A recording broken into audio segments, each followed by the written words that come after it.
మహారాష్ట్రలో అద్భుతమైనటువంటి విజయాన్ని ఎన్డీఏ కూటమి భారతీయ జనతా పార్టీ నాయకత్వంలో హస్తగతం చేసుకోవడం జరిగింది. ఒకంత జార్ఖండ్ నిరాశపరిచిన, ఎందుకంటే అక్కడ కూడా బాగా చేస్తామని అనుకున్నప్పటికీ కూడా ఒకంత ఎందుకు ఈ రకమైనటువంటి రిజల్ట్ వచ్చింది అనేటువంటి విషయాన్ని ఒకసారి ఖచ్చితంగా పార్టీ సమీక్షించుకుంటుంది. అండ్ అక్కడ ఏమన్నా కరెక్టివ్ మెజర్స్ తీసుకోవాలంటే ఖచ్చితంగా పార్టీ తీసుకునేటువంటి అవకాశం ఉంటుంది.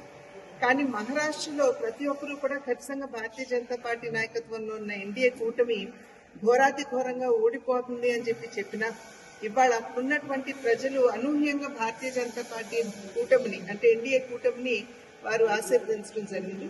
ఒక రకంగా చెప్పాలంటే విభజించి పాలించు అనేటువంటి ఆలోచనతోటి ఏదైతే ఎన్డీఏ కూటమి ప్రజల వద్దకు వెళ్ళిందో, ఒక చేతిలో రాజ్యాంగాన్ని పట్టుకుని రెండవ వైపున ఖచ్చితంగా కుల గణన జరగాలి అనేటువంటి ఒక విభజించి పాలించు అనేటువంటి భావనతోటి ఏదైతే ఎన్డీఏ కూటమి ప్రజల వద్దకు వెళ్ళిందో దాన్ని ప్రజలు తిరస్కరించినటువంటి విషయాన్ని మనం అందరం కూడా ఇక్కడ గమనించాలి.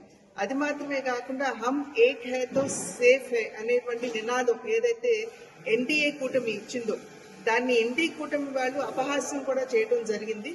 కానీ ఇవాళ ప్రజలు ఖచ్చితంగా నరేంద్ర మోడీ గారి నాయకత్వంలో దేశం ముందుకు వెళ్ళినట్లయితే దేశం అభివృద్ధి పదంలో నడవడం మాత్రమే కాకుండా సురక్షితంగా కూడా ఉంటుంది అనేటువంటి భావనతోటి అక్కడ ఉన్నటువంటి ప్రజలు మరి ఎన్డీఏ కూటమికి ఓటు వేసి ఆశీర్వదించారు.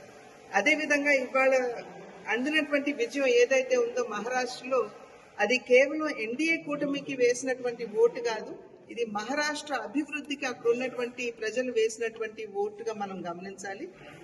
ప్రజలందరికీ కూడా మహారాష్ట్రలో ఉన్నటువంటి ప్రజలందరికీ అదేవిధంగా జార్ఖండ్ లో ఉన్నటువంటి వారికి కూడా ఎవరైతే ఎన్డీఏ కూటమికి ఓటు వేశారో వారందరికీ కూడా ధన్యవాదాలు తెలియజేస్తూ వారు కేవలం విజయాన్ని కాదు బాధ్యతను అప్పగించారు అనేటువంటి విషయాన్ని గుర్తించి తగు విధంగా మంచి పాలన ఇప్పటి వరకు షిండే గారి నాయకత్వంలో ఏ విధంగా అందిస్తూ వచ్చారు అదే విధంగా మంచి సుపరిపాలన మహారాష్ట్ర రాష్ట్రానికి అందించడానికి ఎన్డీఏ కూటమి కృషి చేస్తుంది.